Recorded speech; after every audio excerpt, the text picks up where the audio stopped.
Kula Saiful Anwar saking SMK Negeri Setunggal Bawen badhe ngaturaken sekar macapat dandang gula banjet laras pelog pathet barang. Kita temen ing alam sakmangkin,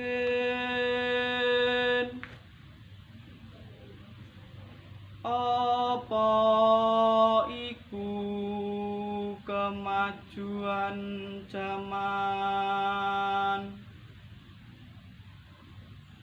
ngendi nggon wong nyekel HP,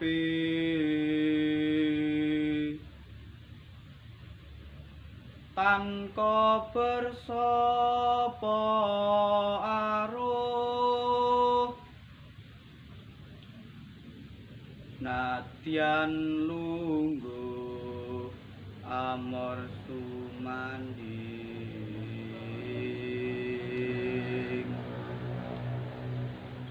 tan peduli wong liya, mongko duruh muhun,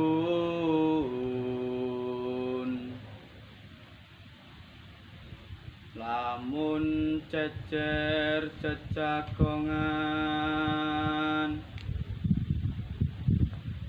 kon tinakon, dika badhe tindak pundi, dadya srawungan anyar,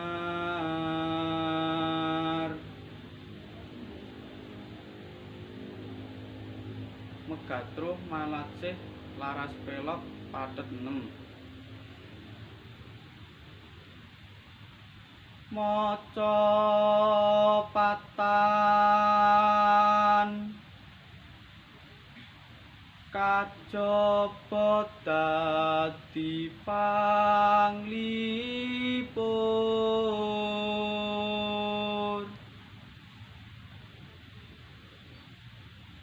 nuntun ibu dikang becik,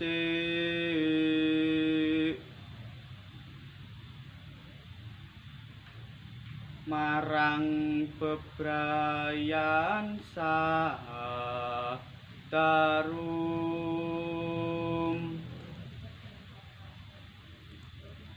tansah suka penget yekti, anyingkiri tindak awon. Wassalamualaikum warahmatullahi wabarakatuh.